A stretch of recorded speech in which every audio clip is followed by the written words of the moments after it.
दिल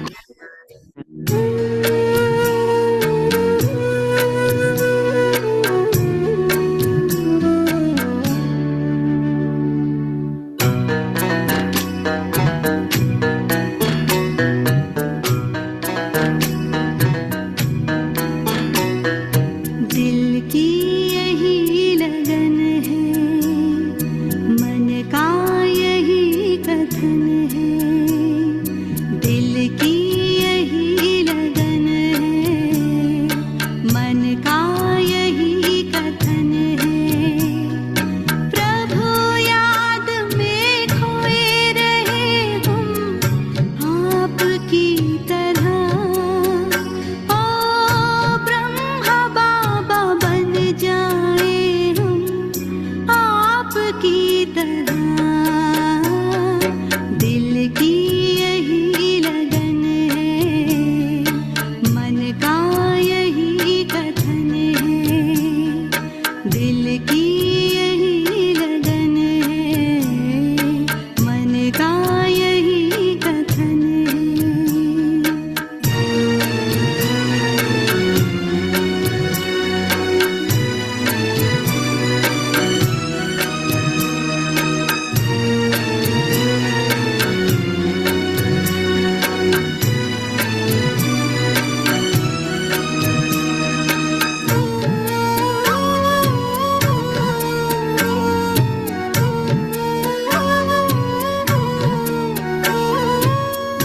देह में रहे मगर हम देहातीत हों। कर्म करते आप जैसा कर्मातीत हों। हाँ, देह में रहे मगर हम देहातीत हों। कर्म करते आप जैसा कर्मातीत हो। अब विदेही हो जाए हम आपकी तरह। दिल की यही लगन है, मन का यही कथन है।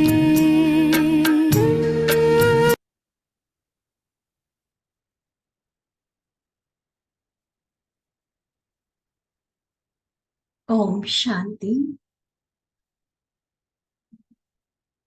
परमपिता प्यारे शिव बाबा के साथ हम सभी आत्माओं को नया मर्जीवा जन्म, ब्राह्मण जन्म देने वाली हम सबकी अलौकिक माँ अर्थात प्रजापिता ब्रह्मा, सचमुच किस तरह से एक माँ की भावना रहती है कि पिता तो चाहता ही है कि मेरा बच्चा समान बने, हर कार्य में आगे से आगे बढ़े, योग्य बने, लायक बने।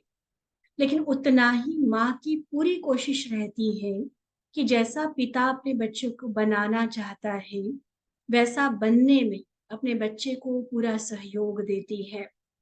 कई कार्य बच्चे के वो खुद तैयार हो जाती है करने के लिए। बिल्कुल आज ब्रह्मा बाबा की यही भावना, यही उनका प्यार आज की मुरली में हम सबको महसूस होगा। वैसे तो आज की मुरली दशहरे के दिन चली हुई है, इसलिए बाबा ने कुछ दशहरे का भी आध्यात्मिक रहस्य हम सबके सामने रखा है। लेकिन साथ साथ विशेष ब्रह्मा बाबा जो संपूर्ण संपन्न बनकर कितने वर्षों से सूक्ष्म वतन में हमारे संपूर्ण होने का इंतजार कर रहे हैं, ऐसे हम सबके प्यारे पिता श्री ब्रह्मा बाबा की शुभ आश बच्चों के लिए क्या है, वास्तव में वो कौन और कैसे पूरी करेंगे। क्या उसमें शिव बाबा कुछ ग्रेस करेंगे, क्या ब्रह्मा बाबा कुछ मदद करेंगे, या हमें अपना पुरुषार्थ स्वयं करना होगा। बहुत स्पष्ट तरीके से बाबा ने हमारे सामने रखी है ये बात। लेकिन एक बात जरूर है महसूस करने वाली कि आज की इस मुरली के द्वारा जैसे प्यार के सागर शिव बाबा का प्यार हम हमेशा महसूस करते हैं, हमें आज की मुरली से ये महसूस होगा कि ब्रह्मा बाबा का प्यार भी कोई कम नहीं है हमारे लिए। जब हम उनकी शुभ आश सुनेंगे, बच्चों के लिए जो कितनी दिल की शुभ भावना है उसको हम सुनेंगे, तो सचमुच ब्रह्मा बाबा के प्रति भी हमारा दिल प्रेम से, आत्मिक स्नेह से भरपूर हो जाएगा। और उसी स्नेह का रिटर्न होगा जो हम बाबा की उस आश को भी पूरा करके दिखाएंगे।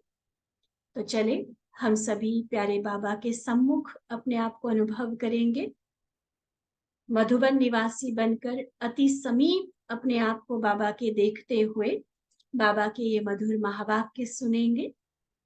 यह मुरली है 8 अक्टूबर 1981 की।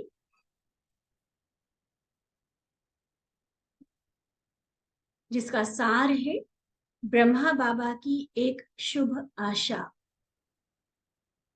मुरली का सार ही है ब्रह्मा बाबा की एक शुभ आशा। तो रेडी है ना सभी सुनने के लिए भी और उस आशा को पूरा करने के लिए भी। ध्यान से सुनेंगे। आज विजयी रतन ब्राह्मण कुलभूषण बच्चों के प्रति बाप दादा बोले, आज बाप दादा विजयी रत्नों को देख रहे हैं, क्योंकि आज भक्त लोग विजयदशमी मना रहे हैं।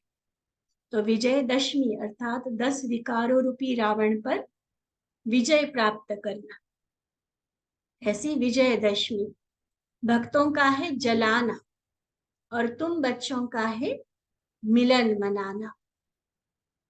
बच्चों का है जलाना और तुम बच्चों का है मिलन मनाना।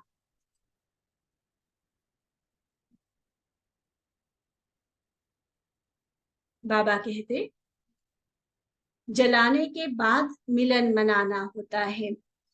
भक्ति मार्ग में भी रावण को जलाने के बाद अर्थात विजय प्राप्त करने के बाद कौन सा मिलन दिखाते हैं?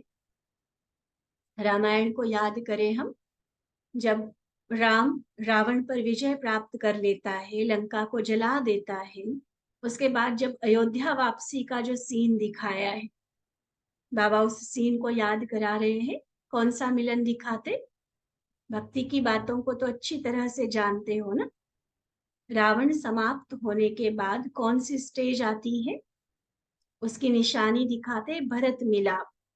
राम और भरत जो दोनों भाई भाई, बहुत गहरा प्यार आपस में दिखाया है और उनका आपस में मिलन दिखाया गया। तो यह है ब्रदरहुड की स्थिति, भाई भाई की दृष्टि की निशानी, सेवा और स्नेह। देखो भरत का अपने भाई राम के प्रति जो स्नेह दिखाया हुआ है, उसके प्रति जो समर्पणता और सेवा भाव दिखाया है, राज सिंहासन मिलने के बावजूद भी उसने अपने आप को उसका मालिक, अधिकारी नहीं समझा। ट्रस्टीपन का बहुत बेस्ट एग्जाम्पल है भरत का। जैसे हम राजा जनक की भी बात हमेशा करते हैं, लेकिन भरत का मिसाल भी हम ट्रस्टीपन के लिए ले सकते हैं। 14 वर्ष कहते हैं कि श्री राम वनवास में रहे, लेकिन पीछे जो भरत ने राज्य संभाला, मालिक राजा बनकर नहीं, लेकिन अमानत समझकर कि ये राज्य राम का है, मैं सिर्फ उनका सेवक हूं, उस सेवा भाव से संभाल। तो बाबा ये दोनों बातें हमारे ध्यान पे दिला रहे, भाई भाई की दृष्टि की निशानी, स्नेह और सेवा। स्नेह की निशानी फिर दीपमाला दिखाई है। कहते ना कि राम जी जब अयोध्या पधारे तो सभी नगरवासियों ने दीप जलाकर उनका स्वागत किया। तो उसी को आज दिवाली के त्योहार के रूप में हम मनाते हैं। तो सेवा की सफलता का आधार ब्रदरहुड दिखाया, और इसके बिना दीपमाला नहीं मना सकते। क्लियर है कैसे लिंक जोड़ रहे हैं बाबा? भले हमने रामायण की कई सारी बातों का आध्यात्मिक रहस्य पहले भी समझा है, लेकिन आज बाबा और कुछ नए पॉइंट्स पर हमें एक्सप्लेन कर रहे हैं। पहले है सफलता, माना रावण को खत्म करना, लंका को जलाना, और उसका आधार क्या था? ब्रदरहुड, आपसी संगठित शक्ति। इतना वो आत्मिक प्यार, एकजुट रहना, एक मत रहना, यह उस सफलता का आधार है। और उस सफलता को सेलिब्रेट जो किया गया वो दिवाली के रूप में किया गया। ठीक है, 3 लिंक हो गए, पहले संगठन, फिर सफलता और फिर सफलता का सेलिब्रेशन। तो इसलिए बाबा कहते दीपमाला के सिवाय फिर राज तिलक नहीं कर सकते। दीपमाला तो वापसी का दिन दिखाया, और राज तिलक अर्थात फिर से जब श्री राम को राज्य सौंपा गया, राज तिलक किया गया यथाविधि। तो बाबा भी यही समझा रहे कि पहले होगी सफलता, दीपमाला मनाएंगे, और फिर होगा राज तिलक। सीक्वेंस देखो कितना एक्यूरेट बना हुआ है। तो आज का यादगार विजयदशमी मनाइए, और विजयदशमी से पहले क्या आता है? अष्टमी मनाते हैं। बिना अष्टमी के विजयदशमी नहीं। मतलब पहले दुर्गा बनो, सर्वशक्तिमान बाबा के साथ अष्ट शक्ति स्वरूप, ऐसे 9 दुर्गा, और फिर होगी दशमी, विजयदशमी, रावण पर संपूर्ण विजय। नोट भी करना पॉइंट, अच्छे से समझते भी जाना, ताकि किसी अज्ञानी आत्मा को, किसी अच्छे सच्चे भक्त को भी उसकी भावनाओं का भी ध्यान रखते हुए सत्यता को भी उसको हम बता सके। पहले खुद समझेंगे इन बातों को कि बाबा मुझसे क्या कह रहे हैं। क्या आपस में हमारा इस अलौकिक परिवार में वो भाई भाई वाला आत्मिक निस्वार्थ प्यार है? क्या सच में हर कार्य के प्रति वो सेवा भाव है, ट्रस्टीपन की भावना है? कितना हम एकजुट होकर मिलजुल कर रहते हैं? ये सारी पहले खुद चेक करने वाली बात। 9 दुर्गा, वो दुर्गा स्वरूप, शिव शक्ति स्वरूप में कितना बनी, बाबा के साथ कंबाइंड होने से ही ये शक्ति आएगी।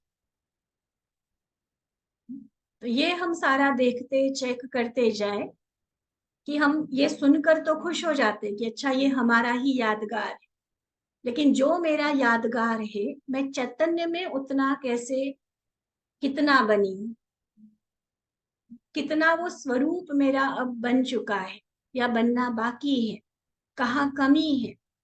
बाबा की इन एक्सप्लेनेशंस के स्पष्टीकरण के आधार पर हम अपने आप को ये भी चेक करते जाएं। ठीक है, तो कैसे कैसे लिंक हुआ? ब्रदरहुड, सेवा, स्नेह, त्याग, समर्पण जिसमें समाया हुआ है। फिर रावण पर विजय, लेकिन उसके लिए भी अष्ट शक्तियों से, सर्व शक्तियों से स्वयं को संपन्न बनाना। फिर होगी रावण पर विजय। रावण पर विजय के बाद जब दीपावली मनाएंगे, सेलिब्रेट करेंगे उसको, और फिर होगा राज तिलक।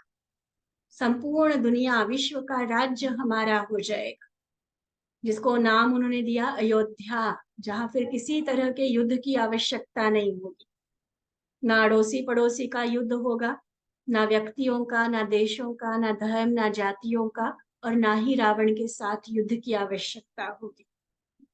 तो सचमुच वो सतयुगी नगरी अर्थात अयोध्या बन जाएगा पूरा विश्व।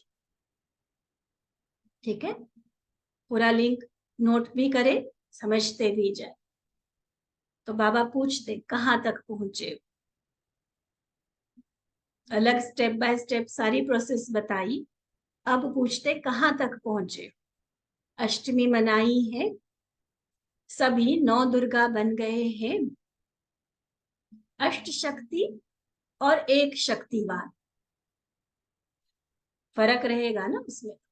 सर्वशक्तिमान बाबा के साथ अष्ट शक्ति स्वरूप, ऐसे 9 दुर्गा रूप बने हैं।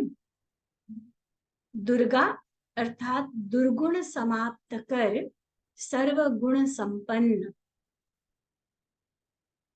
दुर्गा अर्थात दुर्गुण, विकारी जो अवगुण है उनको समाप्त कर सर्वगुण संपन्न, तभी दशहरा मना सकते हो। देखो दुर्गा शब्द एक है, लेकिन उसमें सर्वगुण भी समाये हुए हैं, और दिखाते ही उसको शक्ति स्वरूप है, तो सर्व शक्तियां भी है। तो बाप दादा आज देखने आए हैं कि बच्चों ने दशहरा मनाया है, हर एक को अपने आप को अच्छी तरह से जानते हो और मानते भी हो कि दशहरा मनाया है या अष्टमी मनाई है, अविनाशी तीली लगाई है या अल्प समय की तीली लगाई है, जैसे किसी आदत को हम बदलना चाहते हैं, संकल्प लेते, प्रतिज्ञा करते, आज के बाद ये नहीं करेंगे या ये वाला हम रूटीन अपनाएंगे, कुछ दिन चलता है और फिर अगर उसका हम लिंक तोड़ देते हैं, कारण चाहे कुछ भी बने, तो वो अल्पकाल की तीली कहलाएगी। मान लो क्रोध मुक्त होने का लिया था संकल्प, आलस को छोड़ने का लिया था, या किसी पर्टिकुलर गुण की धारणा का लिया था संकल्प, 15 दिन महीना तो बात ठीक चली और फिर कोई ऐसी बात हो गई, कोई ऐसी परिस्थिति समस्या आ गई और फिर पहले जैसे हम बन गए, तो उसको अल्पकाल की तीली कहेंगे। और अविनाशी तीली माना चाहे कुछ भी हो जाए, जो संकल्प लिया, जो बाबा को प्रॉमिस किया, उसको हमेशा के लिए निभाने वाली।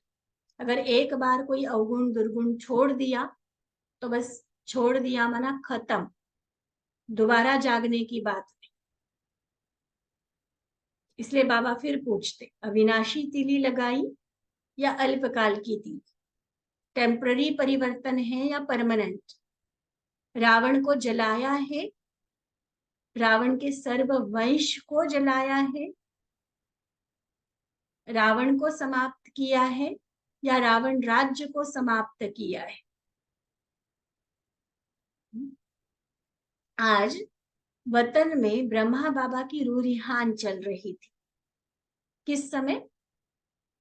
क्योंकि उस दिन सुबह की क्लास में भी दादी ने मुरली क्लास के समय भी बड़ी अच्छी रूह-रिहान कराई थी, तो बाप दादा भी बच्चों की रूह-रिहान सुनते हैं। सभी मेजॉरिटी बच्चों को जब यह प्रश्न पूछा जाता है कि दशहरा मनाया है,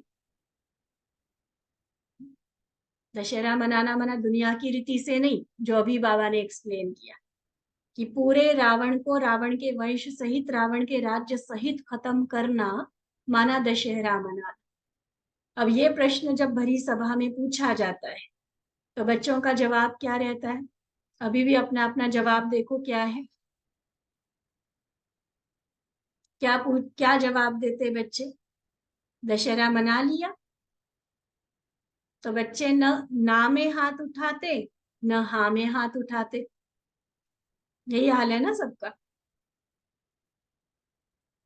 यही हाल है ना। पूरी तरह से ये भी नहीं कह सकते कि नहीं मनाया है, क्योंकि बहुत सारा परिवर्तन हम अपने अंदर कर चुके हैं, लेकिन पूरी तरह से ये भी नहीं बोल सकते कि मना लिया, कि अंश वंश सब रावण का खत्म हो गया, क्योंकि अभी भी पता है कि कुछ कुछ गड़बड़ चलती रहती है अभी भी। तो न ना कहते न हाँ कहते, अगर लिखते भी हैं तो जवाब देने में भी बड़े चतुर बन जाते, झूठ भी नहीं बोलते लेकिन स्पष्ट भी नहीं लिखते हैं। 3-4 जवाब सबको आते हैं और उन्हीं जवाब में कोई ना कोई जवाब देते हैं, कर रहे हैं, चल रहे हैं, इतने तक पहुंचे हैं, बस इतने में तो पास है, इतने में थोड़ा सा हलचल आ जाती है, मैं तो ठीक हूँ, दूसरे ठीक नहीं है, वैसे मैं ठीक हूँ, सिर्फ ऐसे समय पर नहीं रहता हूँ। इस तरह के कुछ ना कुछ अपने आप को, अपने बचाव वाले जवाब देना आता है सब। तो ब्रह्मा बाबा की रूह-रिहान चल रही थी। ब्रह्मा बाबा तो घर के गेट का उद्घाटन करने के लिए बच्चों का आवाहन कर रहे हैं। कब से इंतजार कर रहे बाबा? देखो, 69 की भी शुरुआत जनवरी में बाबा ने शरीर छोड़ा हुआ, और तब से लेकर आज दिन तक गिनती करो तो कितने साल, कितने दिन, कितने महीने हो गए। इतना लंबा इंतजार कोई करे तो क्या उस इंतजार की कदर है? तो कब से बाबा इंतजार कर रहे कि मेरे बच्चे भी आए और मैं घर का गेट खोलूं। लेकिन आज के प्रश्न लेकिन सबके आज के प्रश्न के उत्तर कागज पर नहीं, मन के संकल्प द्वारा बाबा के आगे स्पष्ट है। क्लास के समय दादी प्रश्न पूछ रही थी और बाप दादा सबके उत्तर देख रहे थे। बाबा तो उपस्थित होता है ना क्लास में, तो बाबा ने सबके उत्तर देखे और उत्तर का सार तो सुना ही दिया, ना में ना हाँ में, इसलिए सुनाने की भी आवश्यकता नहीं, आप ज्यादा जानते हो। तो उत्तर देखते हुए ब्रह्मा बाबा ने क्या किया, बड़ी अच्छी बात। ब्रह्मा बाप के विशेषता संपन्न संस्कार को जानते हो, विशेषता के संस्कार का ही पार्ट बजाया। अब वह क्या होगा, उस बात का संबंध ब्रह्मा बाप के आदि काल की प्रवेशता के जीवन से संबंधित है। तो जब रिजल्ट देखी, ये सारी रूरिहान बच्चों की सुनी, जो बताया ना हाँ में ना में या चालाकी वाले जवाब, तो जब ये सारी रिजल्ट देखी तो एक सेकंड के लिए ब्रह्मा बाप बड़ी सोच में पड़ गए। वो सीन इमर्ज करना वतन का, ब्रह्मा बाप बड़ी सोच में पड़ गए और बोले, आज एक बात हमारी पूर्ण करनी पड़ेगी। कौन सी? शिव बाबा और ब्रह्मा बाबा की रूरिहान चलिए। तो ब्रह्मा बाबा शिव बाबा से बोल रहे हैं कि आज आपको हमारी एक बात पूरी करनी पड़ेगी। तो कौन सी बात? ब्रह्मा ने बोला कि आज हमें चाबी दे दो। कौन सी? सबके बुद्धियों को परिवर्तन करने की, संपन्न बनाने की। कि बच्चे अपने आप तो कभी ढीले हो रहे, कभी अलबेले हो रहे, कभी गफलत कर रहे हैं, कभी फास्ट चलते, कभी स्लो हो जाते। तो बजाय इसके कि मैं उनका इंतजार करता रहूं, कई बार होता है ना, किसी के लिए कोई काम हमने बताया हुआ होता है, वो करता नहीं, फिर हम कहते हैं कि छोड़ो, इससे तो मैं ही कर लूं। तो आज ब्रह्मा बाबा ने भी ऐसी कोई बात बोली है कि मुझे ही दे दो चाबी, कि मैं ही सबके बुद्धियों को परिवर्तन कर दूं, संपन्न बना दूं सभी को। जैसे आदि में भी चाबी का नशा था, खजाना है, चाबी है, बस खोलना है। ऐसे ब्रह्मा बाप ने भी आज संपन्न बनाने की चाबी की बाबा से मांगनी की। महसूस हो रहा है ब्रह्मा बाबा का प्यार? ये सिर्फ इंतजार से थक के नहीं, ये हमारे प्रति ब्रह्मा बाबा का प्यार है। क्यों इतनी पालना मिलते, सारी समझ होते, निश्चय होते, क्यों मेरे बच्चे देरी कर रहे हैं? चलो वो देरी कर रहे तो मैं ही उनकी स्पीड फास्ट करा, मैं ही उनकी बुद्धि को परिवर्तन करके उनको संपन्न बना दूं। तो अच्छी डिमांड है ना, हम भी मेहनत से बच जाएंगे। उस समय के दृश्य को साकार में अनुभव करने वाले जान सकते हैं कि ब्रह्मा बाप और शिव बाबा की कैसे रूरिहान चलती थी। तो अब बताओ, ब्रह्मा बाबा ने डिमांड तो बढ़िया रखी, अब शिव बाबा पूछ रहे हैं हम बच्चों से, अब बताओ क्या ब्रह्मा बाप को चाबी दे सकते हैं? करे हमारे पुरुषार्थ के बदले ब्रह्मा बाबा ही ग्रेस कर दे हम पर, कि बच्चे को उत्तर तो आ नहीं रहा है, टीचर आके खुद ही उत्तर लिखवा के जाए। करे ऐसा? हम अपनी मेहनत कर नहीं पा रहे संपन्न होने की, तो ब्रह्मा बाबा अपनी शक्ति, अपनी विशेषता देके बना दे हमें संपन्न, मैजिक कर दे, कोई जादू कर दे, दे दे चाबी ब्रह्मा बाबा। और यहाँ जैसे बच्चे ना हाँ में फंसे हुए हैं ना, यहाँ शिव बाबा की ये स्थिति हुई है। क्या ब्रह्मा को चाबी दे सकते हैं? नहीं। और ब्रह्मा को शिव बाबा ना कर सकते हैं? वो भी नहीं। तो बच्चे भी तो ना करते हैं, ना हाँ करते हैं। हाँ, लेकिन इतना अवश्य है, चलो चाबी देने की तो बात नहीं है, ये तो हम भी समझ गए हैं, क्योंकि कर्म गति भी तो कोई चीज है ना, जो करेगा सो पाएगा। ब्रह्मा बाप करेगा तो हमारा भाग्य कैसे बनेगा? इसलिए करना तो हमें ही है, ये तो निश्चित मान। चाबी भले ब्रह्मा बाबा को वो नहीं मिलेगी कि वो मैजिक करके हमारी बुद्धि को बदल दे, करना तो हमें खुद पर मेहनत होगा। लेकिन बाबा और शिव बाबा की रूरिहान से हमें क्या पता चल रहा है कि इतना अवश्य है कि ब्रह्मा बाबा को बच्चों को सदा संपन्न देखने की बहुत बहुत इच्छा है। बनने हैं ये नहीं, लेकिन अभी बन जाए, अब और देरी ना करें। जब भी बच्चों की बातें चलती है तो ब्रह्मा की सूरत दीपमाला के समान बन जाती, खिल जाता है चेहरा। ऐसी तीव्र उमंग और मास्टर सागर के समान ऊंची लहर पैदा होती, जो उसी उमंग की ऊंची लहर में सबको संपन्न बनाए, दीपमाला जगा दे। सुना कितना प्यार है ब्रह्मा का हमारे से, इतना उमंग, इतना उल्लास है बाबा के मन में हमारे लिए कि अपनी विशेषता, अपनी शक्तियां लगा के भी सही मेरे बच्चों को मैं संपन्न बना दूं। अब कोई कमी बाकी ना रहे।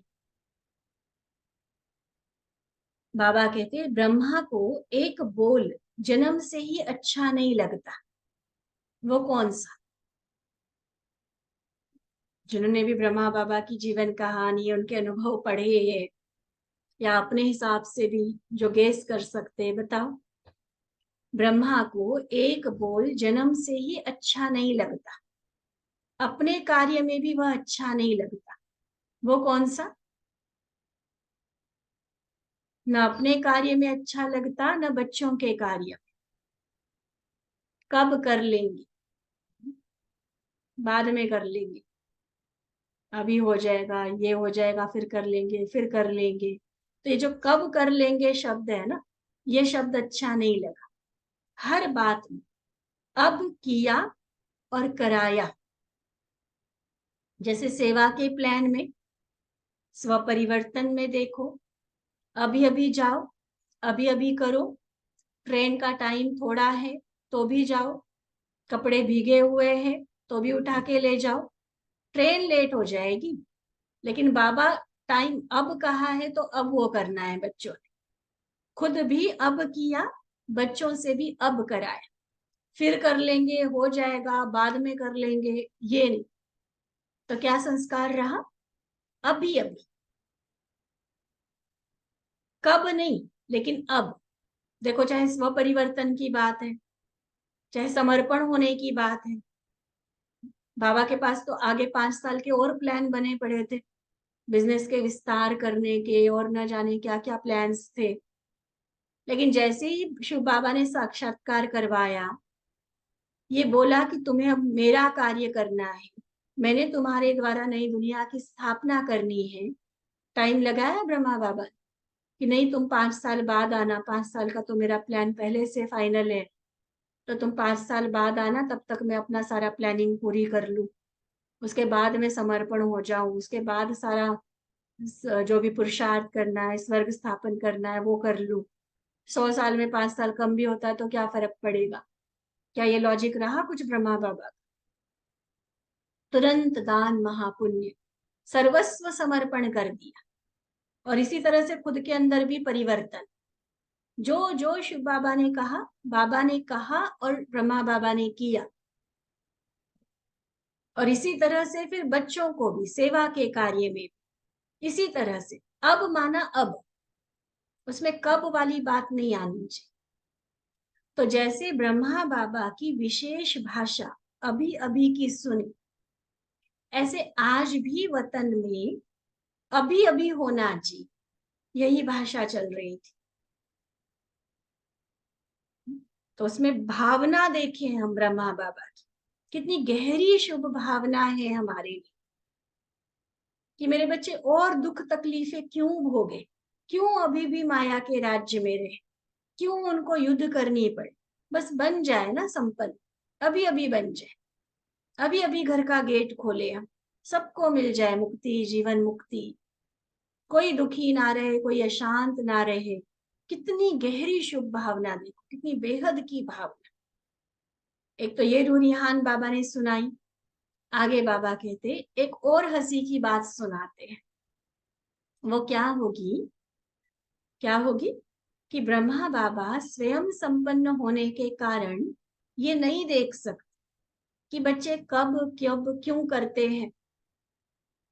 जो कार्य अभी होना चाहिए उसको आगे से आगे क्यों टालते हैं। इसलिए बार बार बाबा को कहते ये क्यों नहीं बदलते, ये ऐसे क्यों करते हैं, अब तक यह क्यों कहते हैं। आश्चर्य लगता है। ड्रामा की बात अलग रही, ये रमणीक हंसी की बात है। जैसे कोई बहुत समझदार हो, हर चीज का उसको ज्ञान हो, सब हो, और फिर भी छोटी छोटी भूलें करता रहे तो क्या होगा, वो हंसी का पात्र बन जाता है ना। एक होता है कि है ही कोई अनजान और वो कोई गलती कर दे, उसको तो और ही लोग मदद करने के लिए आ जाएंगे। लेकिन कोई समझदार, अनुभवी और छोटी छोटी बातों में गफलत करे, गलती करे, तो लोग तो उसका मजाक ही उड़ाएंगे। तो वो वाली हंसी की बात बाबा सुना रहे हैं। समझ गए ना। ये हम लोग हैं वो समझदार, ज्ञानी तो आत्माएं, भगवान के सारे ज्ञान को धारण करके नॉलेजफुल बनने वाले। और फिर जो हम ये टाइम लगा रहे हैं, ब्रह्मा बाबा को इंतजार करा रहे हैं, संपन्न बनने में अभी भी हम दूर है, तो उस पे बाबा को आश्चर्य लगता है कि क्यों क्यों देरी लगा रहे बच्चे।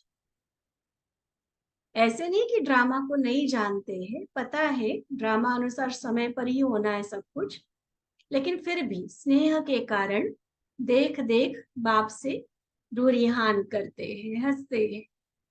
बाबा से हंसी करना तो छुट्टी है ना, तो बाप भी मुस्कुराते हैं। ब्रह्मा बाबा का प्यार देखकर, बच्चों के लिए इतनी गहरी भावना देखकर शिव बाबा भी मुस्कुराते हैं।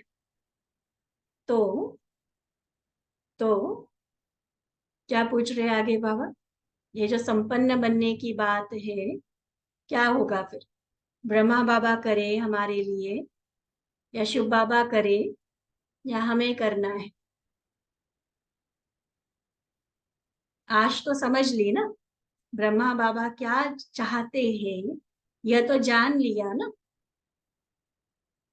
क्लियर है सबको, हमें करना है।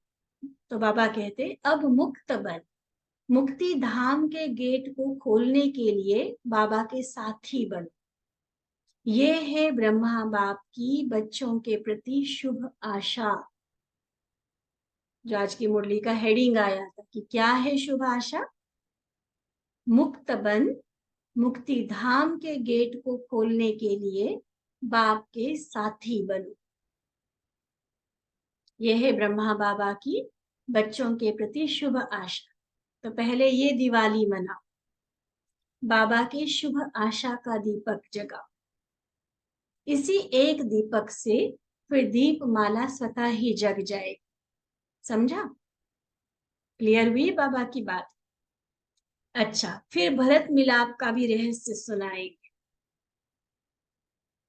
अब वो कब सुनाते हैं देखेंगे। बाबा की मुरलियां तो हम रोज सुन ही रहे हैं, किसी दिन बाबा ये राज भी खोलेंगे अवश्य। फिर बाबा के सामने विशेष कुमारियों का ग्रुप है। बाबा कहते कुमारियां तो है ही उड़ता पंछी, क्योंकि कुमारियां अर्थात सदा हल्की, कुमारी अर्थात कोई बोझ नहीं। हल्की चीज ऊपर जाएगी ना, सदा ऊपर जाने वाले, माना ऊंची स्टेज पर जाने वाली। तो ऐसी हो, कहां तक पहुंची हो। यहाँ कोई सिर्फ शरीर से हल्के की बात नहीं, कोई बंधन, कोई जिम्मेवारी, कोई गृहस्थी का बोझ नहीं होता ना। इसलिए बाबा कहते कुमारिया माना हल्की, और हल्का माना उड़ने वाले। जो बाबा की श्रीमत है उसी प्रमाण, उसी लकीर के अंदर सदा रहने वाले, सदा ऊपर उड़ते रहते हैं। बाबा की श्रीमत की लकीर के अंदर रहेंगे तो सदा उड़ते रहेंगे। तो लकीर के अंदर रहने वाली कौन हुई, सच्ची सीता। तो सभी सच्ची सीताएं हो ना, पक्का। अगर लकीर के बाहर पांव निकाला तो रावण आ जाएगा। रावण तो बैठा है ना ताक लगा के कि कब ये कोई मर्यादा का सूक्ष्म में भी उल्लंघन करे और मैं इनका हरण कर लूं, फिर से शोक वाटिका में ले जाऊं। रावण बड़ा इंतजार में रहता है कि कहाँ कोई पांव निकाले और मैं भगाऊं। तो ये चांस नहीं देना रावण। कुमारी माना सच्ची सीता। ये मर्यादाओं की लकीर तो हम सबके लिए है। ये नहीं समझना कि बाबा कुमारियों से बात करे तो हमारी मुरली पूरी हो गई, नहीं। इसमें हमारे सबके लिए शिक्षा है, चाहे गृहस्थी है, माताएं है, भाई है, कुमार है।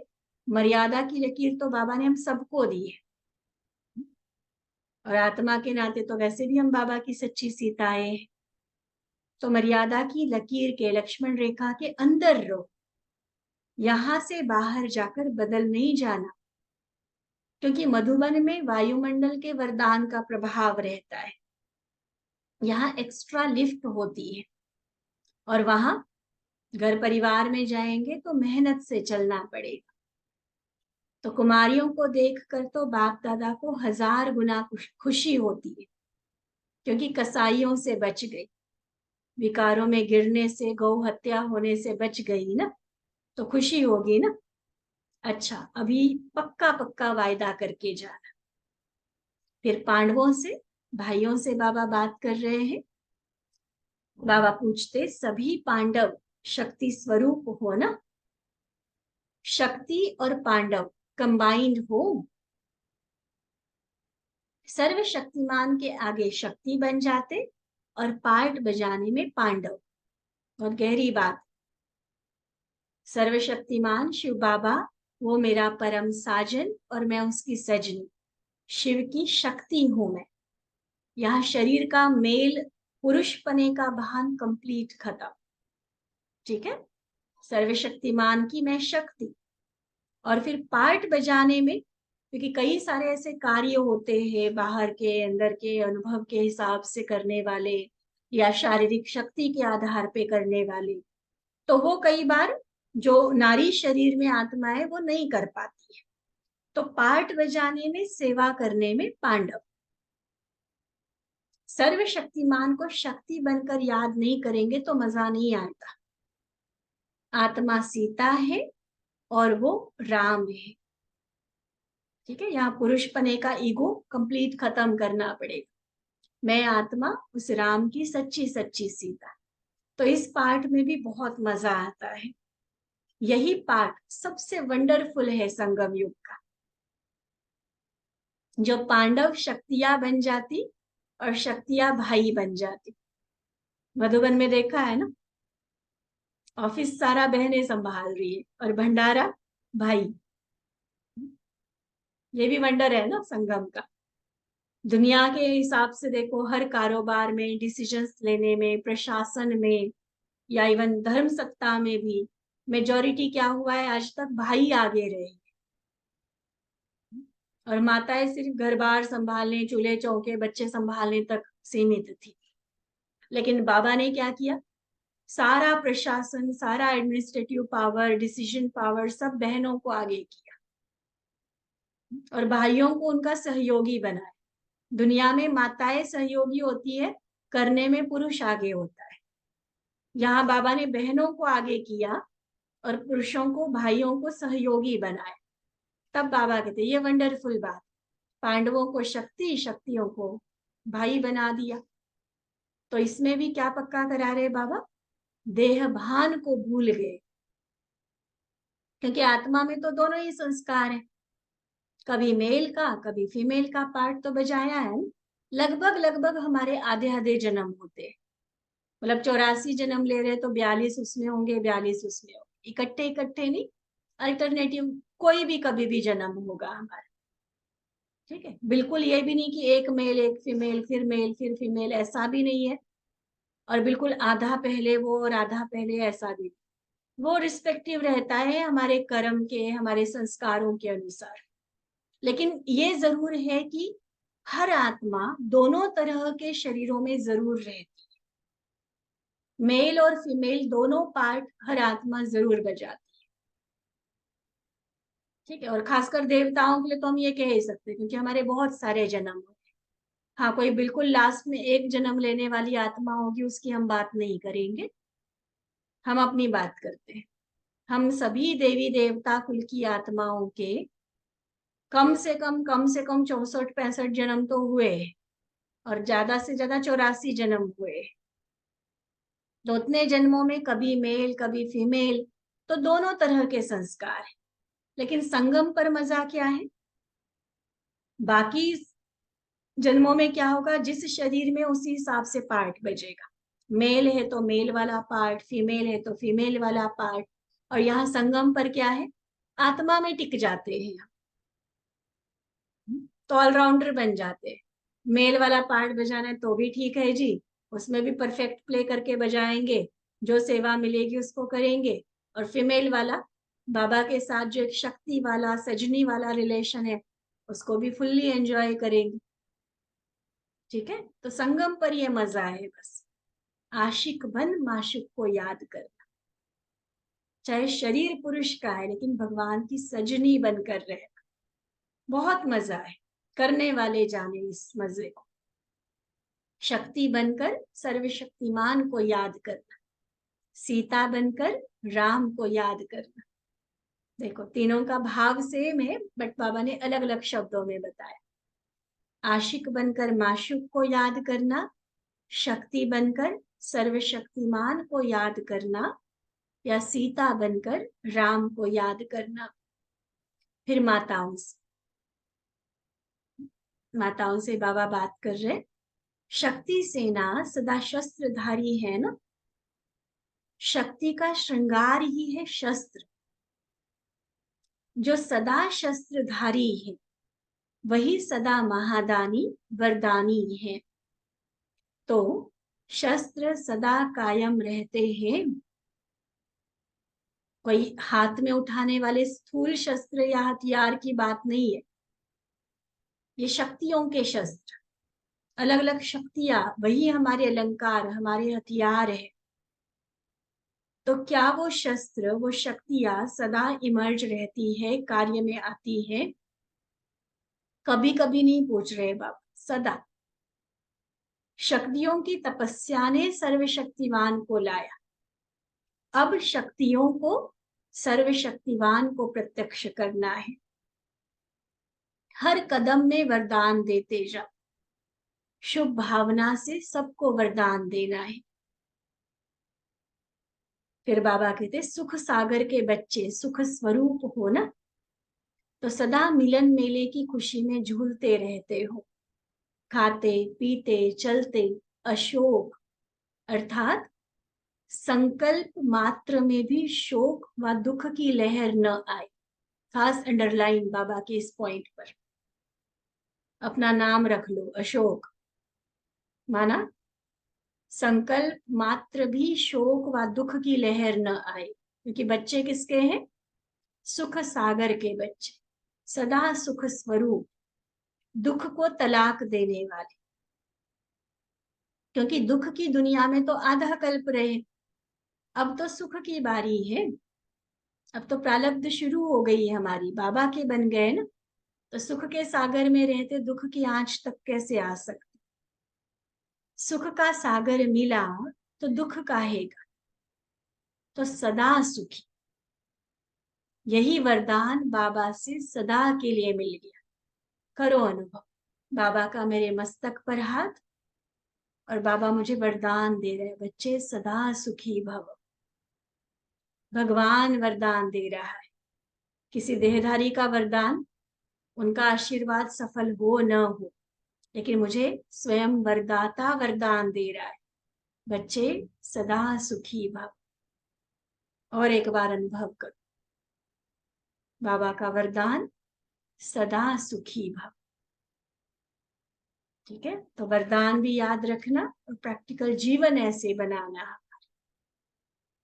अच्छा, ऐसे बाप दादा के श्रेष्ठ संकल्प को साकार में लाने वाले, अविनाशी दृढ़ संकल्प की तीली लगाए अविनाशी विजयी बनने वाले, साकार बाप के समान सदा अब की भाषा को कर्म में लाने वाले, कभी को समाप्त कर सभी को साकार बाबा की मूरत सूरत में दिखाने वाले, ऐसे विजयी रत्नों को बाप दादा का याद प्यार और नमस्ते।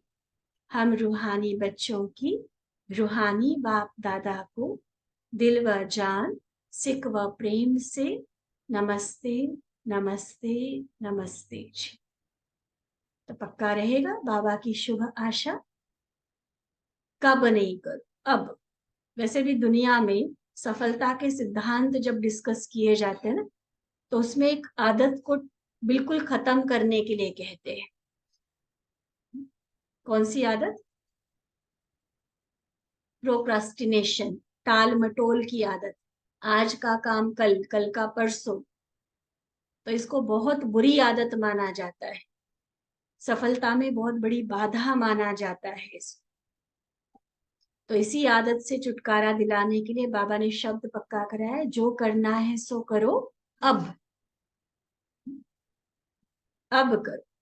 दोहा भी यही कहता है ना, कल करे सो आज कर, आज करे सो अब, पल में प्रलय होएगी फिर करेगा कब। इसलिए अभी करना है, जो संपन्न बनना है उसके लिए जो पुरुषार्थ करना है वो अभी करना है। और बाकी जो बाबा ने अपना प्यार जताया, अपनी शुभ आश बताई, शिव और शक्ति का कितना सुंदर कंबाइंड स्वरूप का वंडरफुल सुखदाई मिलन की बात बाबा ने कही, सर्वशस्त्रधारी बनकर रहने के लिए बाबा ने एक्सप्लेन किया। इन सब बातों को हम जीवन में अपनाते जाएंगे और बाबा के सामने वो बाबा की आश पूरी करके सच्ची दीपावली मनाएंगे। तभी बाबा भी प्रत्यक्ष होगा सारे संसार। अच्छा, ओम शांति।